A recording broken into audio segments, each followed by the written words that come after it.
আল্লাহর হাবিব ইরশাদ করেন, সাল্লু আলাইয়া, আমার নামে তোমরা দরুদ পড়ো, আমার নামে তোমরা দরুদ পড়ো।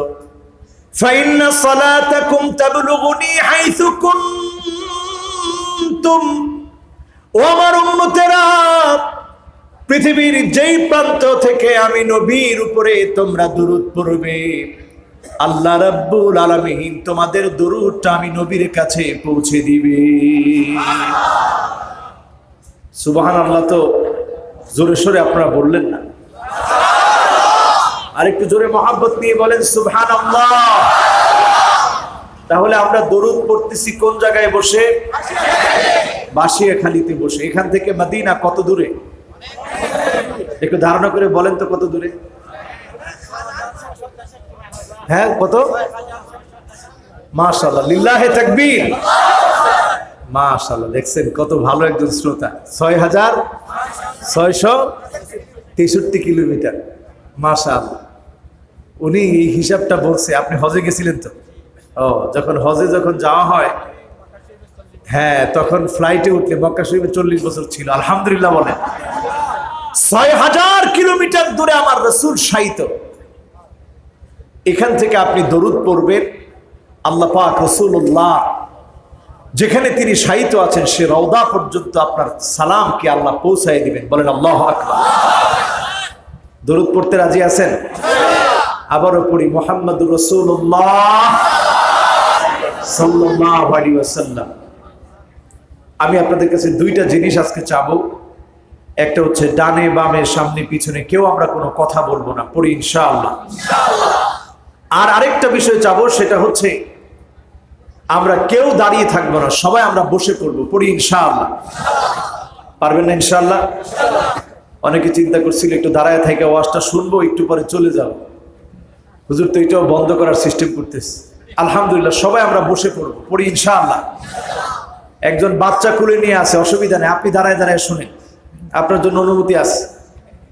বাচ্চা মানুষ কুলে নিয়ে দাঁড়ায় দাঁড়ায় শুনতেছে, এটা শোনার পরে চলে যাচ্ছে। আমরা এবার জোরে একবার আল্লাহকে ডাক দিই, পড়ি আল্লাহু আকবার। আবার বলি আল্লাহু আকবার। আল্লাহ রাব্বুল আলামিন কোরআন কারীমের সূরা আহজাবের ৬ নম্বর আয়াতে আল্লাহ জানিয়ে দিলেন, আন-নাবিয়্যু আওলা বিল মুমিনিনা মিন আনফুসিহিম, নবী তোমাদের কাছে তোমাদের জীবনের চাইতে বেশি প্রিয়, তোমাদের আত্মার চাইতে বেশি প্রিয়, বেশি আপন তোমাদের কাছে তোমাদের নবী। যেই নবী আমাদের কাছে আমাদের জীবনের চাইতে বেশি প্রিয়, যেই নবী আমাদের কাছে আমাদের আত্মার চাইতে বেশি আপন, আমাদের নিজের জীবনকে আমরা যত না বেশি ভালোবাসি তার চাইতে বেশি আমার নবীকে বেশি ভালোবাসি। ঠিক না বেঠি? ঠিক তো, জোরে সোরে বললেন, তাল ঠিক আছে তো? নবীজিকে আমরা আমাদের জীবনের চাইতে বেশি ভালোবাসি। এখন আবার ঠিক বলে না? ঠিক। নবীকে আমরা আমাদের জীবনের চাইতে বেশি ভালোবাসি, কথাটা কি ঠিক? যদি ঠিক হয় তাহলে আল্লাহর নবী যা বলেছে, যা করতে বলেছে তা করব, যা ছাড়তে বলেছে ছাড়বো। রাজি আছে? মা আতাকুমুর রাসূল ফাখুযুহু ওয়া মা নাহাকুম আনহু ফান্তাহু, নবী যা করতে বলেছে তা করব, নবী যা ছাড়তে বলেছে তা ছাড়ব। যদি ছাড়তে পারেন উম্মত হবেন, জায়গা আল্লাহর জান্নাতে হবে। ঠিক না বেঠি? আমার ভাইয়েরা, পরিস্থিতি এমন দেখা যাবে, দেখবেন চারদিক থেকে বিরুদ্ধাচরণ হবে। লা ইয়াদুররুহুম মান খালাফাহুম, বিরুদ্ধাচরণ হবে, চারদিক থেকে বিরুদ্ধাচরণ করা হবে। ওই বিরুদ্ধাচারণের ভিতরে যিনি মুসলমানদেরকে বিজয় দান করবেন তিনি কে? মান খালাফাহুম, পিছন থেকে যারাই বিরুদ্ধাচরণ করুক না কেন, এই বিরুদ্ধাচরণ ইতিপূর্বেও কোনোদিন টিকে নাই, আজকের দিনেও টিকবে না। মুসলমানদেরকে যিনি বিজয় দিবেন তিনি কে? সেই বিজয় আসার জন্য উম্মত হওয়া লাগবে রাসূলের। এখন আমরা কতটুকু উম্মত হতে পেরেছি আজকের আলোচনা থেকে এটা আমরা একটু বোঝার চেষ্টা করব, কারণ এই আলোচনাটার আপনারা উপরে হেডিং দিয়েছেন সিরাতুন নবী সাল্লাল্লাহু আলাইহি ওয়াসাল্লাম। রসুলের সিরাত যদি আমার ভিতরে না থাকে, তাহলে আপনি উম্মত হওয়ার দাবি করতে পারবেন? সবাই বলেন, উম্মত হওয়ার দাবি করতে পারবো না। আর যদি উম্মত হতে না পারেন, সেদিন রসুল আমাকে আপনাকে চিনবে না। আল্লাহ নবী সেদিন দাঁড়িয়ে থাকবে ইনদা নিহায়াতিস সিরাত, ফি নিহায়াতিস সিরাত, ইনদা বাবিল জান্নাত। আল্লাহর জান্নাতের দরজার সামনে দাঁড়িয়ে থাকবে বিশ্বনবী। পুল সিরাতের কিনারায় আমার নবী সেদিন দাঁড়িয়ে থাকবে। উম্মতের দিকে বারবার তাকাবেন বিশ্বনবী। উম্মতের চেহারা রক্তাক্ত থাকবে, পুল সিরাত পার হয়ে এসেছে। অনেকের হাত কাটা থাকবে, পা কাটা থাকবে, পুল সিরাত পার হয়ে এসেছে। ধারালো পুল সিরাত পার হতে গিয়ে হাত কেটে গেছে, পা কেটে গেছে গুনার কারণে। পাপী তাপির সেদিন হাত কেটে যাবে, পা কেটে যাবে। ফি নিহায়াতিস সিরাত ইনদা বাবিল জান্নাত, ওয়াকিফান ফি নিহায়াতিস সিরাত ইনদা বাবিল জান্নাত। জান্নাতের দরজার সামনে পুল সিরাতের কিনারায় বিশ্বনবী দাঁড়ায়া থাকবে। আল্লাহর দিকে তাকিয়ে তাকিয়ে বিশ্বনবী চিৎকার করে বলবে, ইয়া রাব্বি সাল্লিম, ইয়া রাব্বি সাল্লিম। হে আমার আল্লাহ, উম্মতদের জন্য একটু শান্তি দান করে দেন, একটু রহমত আপনি নাজিল করেন। বলেন আল্লাহু আকবার। সেদিন আমার নবী উম্মতদেরকে শাফাত করবেন। কাদেরকে শাফাত করবেন? শাফাতি লিআহলিল কাবাইর মিন উম্মতি। যে উম্মতেরা উম্মত হওয়ার চেষ্টা করেছে, শয়তানের প্ররোচনায় পড়ে মাঝে মাঝে ভুল করে ফেলেছিল, অনেক সময় বড় বড় গুনাহ করে ফেলেছে, তাদেরকেও সেদিন বিশ্বনবী শাফাত করবে। আর এই শাফাতে ধন্য হয়ে গুনাহগার উম্মতেরা আল্লাহর জান্নাতে চলে যাবে। উম্মতেরা সেদিন যাবে জান্নাতে। শুধু জান্নাতে যাবে না, জান্নাতের দরজার সামনে গিয়ে বিশ্বনবী বলবে, ফেরেশতা জান্নাত খোলো। ফেরেশতা জিজ্ঞাসা করবে, মান আনতা, কে তুমি? আল্লাহ নবী বলবেন, মুহাম্মদ, আমি মুহাম্মদ এসেছি। এবার ফেরেশতা বলবে, বিকাউমিরতু লা আফতাহু লিআহাদিন ক্বাবলাক। নবী, আপনার জন্য আমি আদিষ্ট হয়েছি। আল্লাহ একটা দায়িত্ব দিয়ে আমাকে পাঠিয়েছে, যেদিন আপনি আসবেন জান্নাতকে খুলে দিব। আজকে আপনি এসেছেন, জান্নাত খুলে দিলাম। যান যান, আপনি আপনার উম্মতদেরকে নিয়ে আল্লাহর জান্নাতের মেহমান হয়ে যান। একটু মহাব্বত ভরে আল্লাহকে একটু ডাক দেন তো, পড়েন তো আল্লাহু আকবার। আবার ভাইয়েরা একটু অন্তর দিয়ে ফিল করেন, একটু কল্পনা করেন, সেই মুহূর্তেও বিশ্বনবী আমার আপনার মতো গুনাহগার উম্মত গুলার কথা মনে করে ফেলবে। সেই মুহূর্তে বিশ্বনবী আল্লাহকে ডেকে বলবে, আল্লাহ, কোথায় আমার উম্মতেরা? হুররিমাতিল জান্নাহ আলাল উমাম হাত্তা তাদখুলা উম্মতি। জান্নাতটা ততক্ষণ আল্লাহ রাব্বুল আলামিন কোন উম্মতের জন্য ততক্ষণ পর্যন্ত উন্মুক্ত করবেন না, যতক্ষণ পর্যন্ত আমার উম্মতগুলো আল্লাহর জান্নাতে প্রবেশ না করবে। আল্লাহু আকবার। কোন নবী জান্নাতে যেতে পারবে না যতক্ষণ আমার নবী, বিশ্ব নবী আল্লাহর জান্নাতে না যাবে। বলেন আল্লাহু আকবার। আবার কোন উম্মত জান্নাতে যেতে পারবে না যতক্ষণ বিশ্ব নবীর উম্মত, নবীজির উম্মত, আমরা যারা আজকে বসা আছি, আমাদের মতো এই গুনাহগাররা যতক্ষণ পর্যন্ত আল্লাহর জান্নাতে না যাবে, ততক্ষণ পর্যন্ত অন্যান্য কোন নবীর উম্মত জান্নাতে যাওয়ার পারমিশন টুকুনো পাবে না। বলেন আল্লাহু আকবার। সে নবীর উম্মত হতে কি রাজি? আপনাদের কষ্ট হচ্ছে? আজকের মাহফিল থেকে কিন্তু উম্মত হয়ে বাড়ি ফিরবো, পড়েন ইনশাআল্লাহ। ইনশাআল্লাহ কি সবাই বলছেন? আমি একটু যাচাই বাছাই করি, এই মাহফিলে 15 থেকে 25 বছরের যারা আছেন জোরে সোরে বলেন তো দেখি আল্লাহু আকবার। 15 থেকে 25, এত জোরে আওয়াজ। আবার একটু দেখি 15 থেকে 25, আপনারা একখানা ডর হরি হন আল্লাহু আকবার। 15 থেকে 25, সুবহানাল্লাহ। এবার যারা একটু মুরব্বী হয়ে গেছেন, মানে 30-এর কাতারে ঢুকে গেছেন, 30 থেকে 50, 60, আপনারা বলেন তো দেখি আল্লাহু আকবার। ও বাজি রে বাজি। এবার 15 থেকে 25 আপনারা আরেকটা বার বলেন তো আল্লাহু আকবার। বলেন ইসলামের এই বিজয় কেউ কি আটকাতে পারবে? বলেন আটকাতে পারবে? কোরআনের মাহফিলে 15 থেকে 25 বয়সের যুবকেরা কোরআনের মাহফিলে সবচেয়ে বেশি আসে। আল্লাহু আকবার। এই বয়সটা বিজয়ের, এই বয়সটা ত্যাগের, এই বয়সটা নিজেকে পরিবর্তন করার, এই বয়সটা নিজেকে চেনার, এই বয়সটা ইসলামের বিপ্লবের পক্ষে যদি কাজে লাগানো হয়, আল্লাহর কসম বিজয় আসবে, আসবে, কেউ আটকায় দিতে পারবে না। ঠিক না বেঠিক?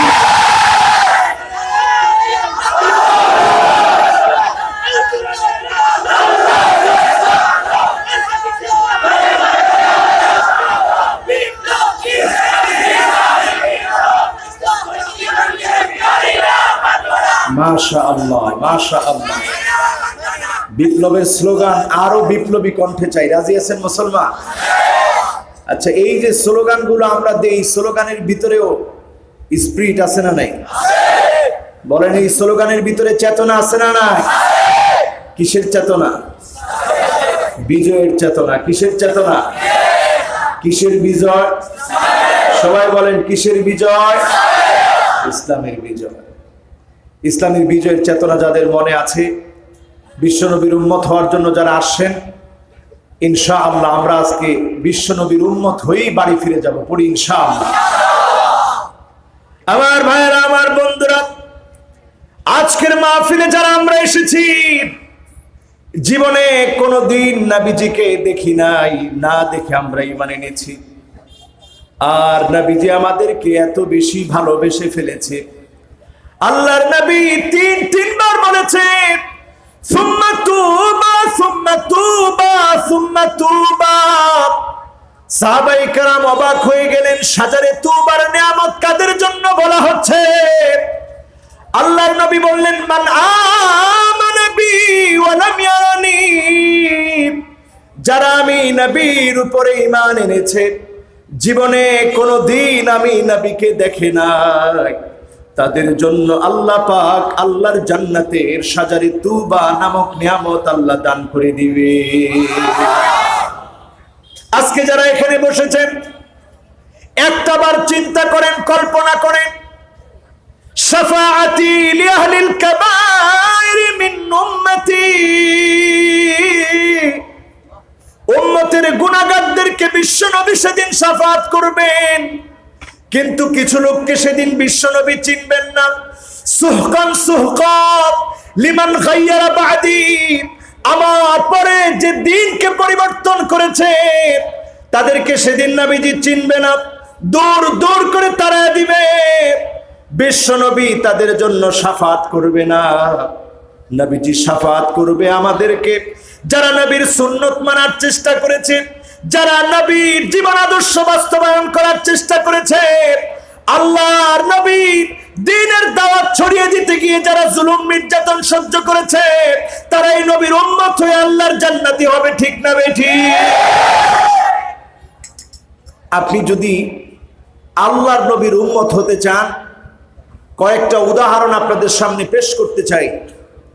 একজন সাহাবী, নাম ছিল আবু আইয়ুব আনসারী। নাম শুনছেন?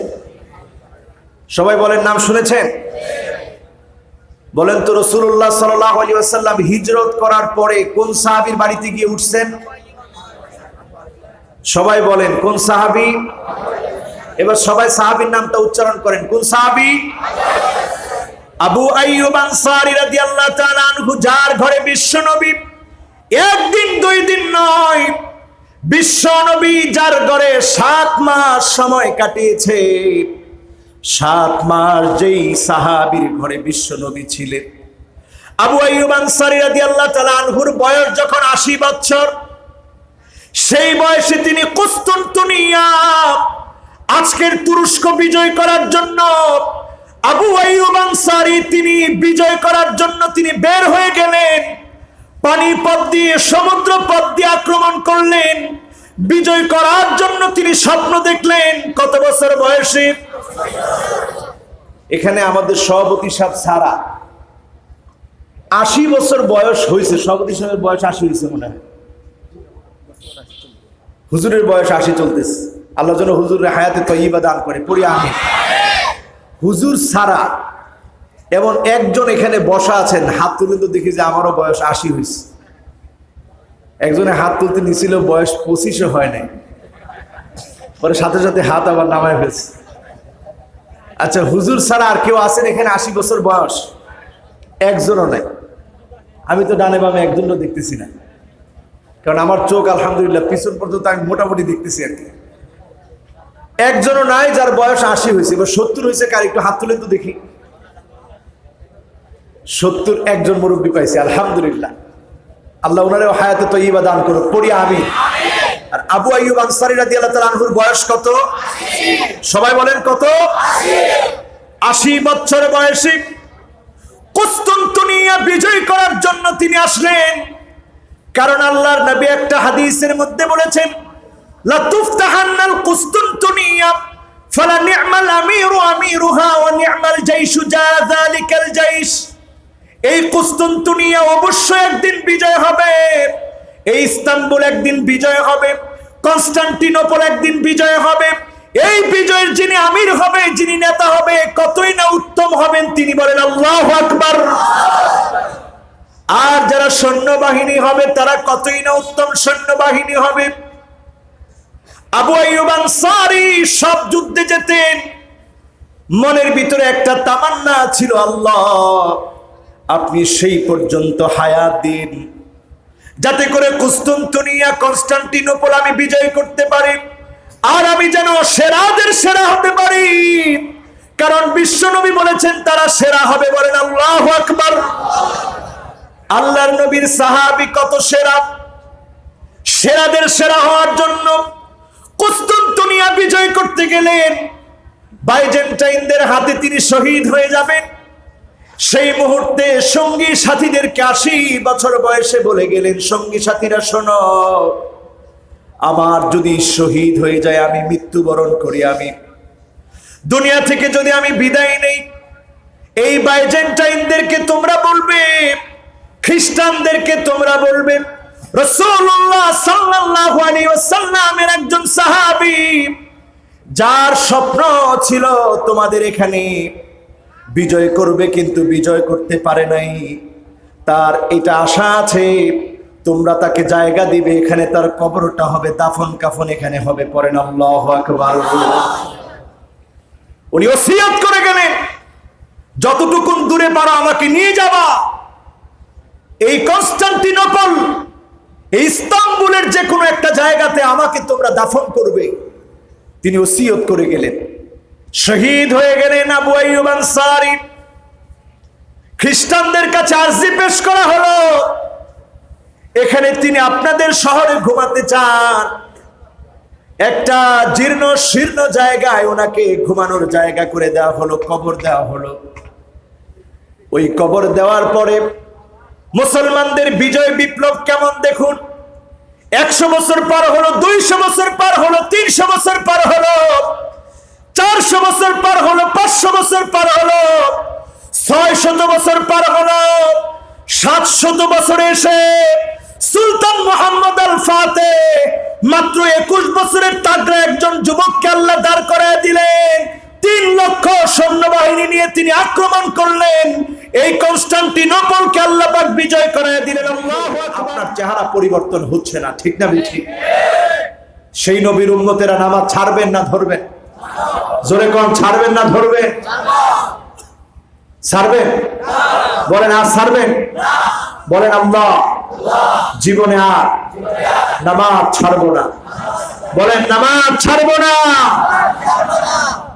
অনেকেই চিন্তা করে ফেলছেন, হুজুর আজকে ভালো না হলে কি হবে, এই 3-4 দিন পর থেকে ঠিক হয়ে যাবে। অনেকে চিন্তা করছেন হুজুর এই আগামী সপ্তাহ থেকে ঠিক হয়ে যাবে। এরকম মুসল্লি আছে না নাই? একটু চিন্তা করেন, জীবনে কোনদিন আগামী দিন না আসতে পারে এমন কপাল পুরা মুসলমান আমরা হয়েছি। লাশ সামনে থাকে, এরপরেও লাশের দাফন কাফন করে জোহরের নামাজের কথা ভুলে যায় এমন মুসলমান আছে না? না,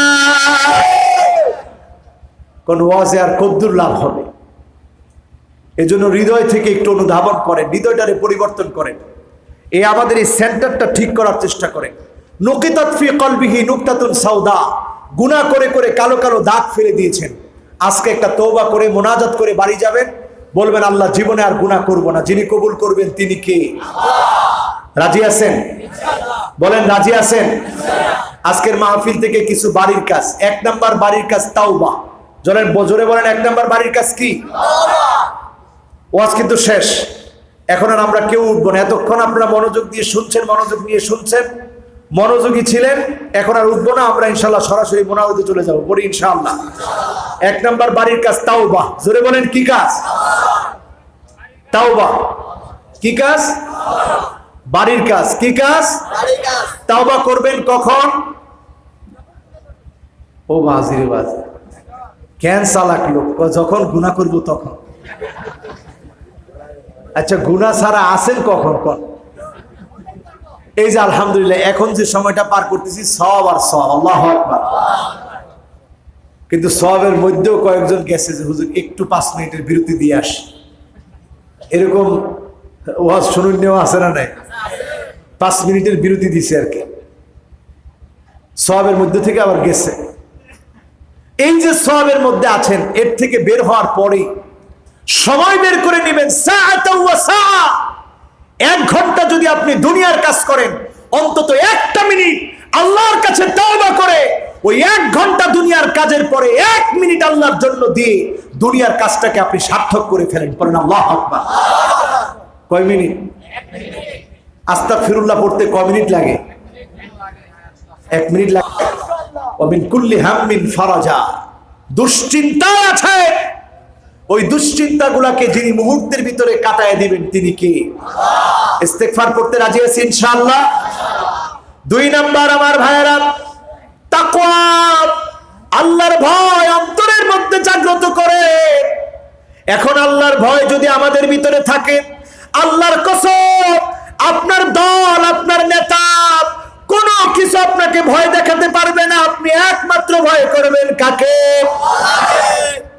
আপনি চিন্তা করবেন আমি আমার আল্লাহরে ভয় করি, আমার দল যা হোক ভয় করি কারে? বলেন কারে? আল্লাহর ভয়।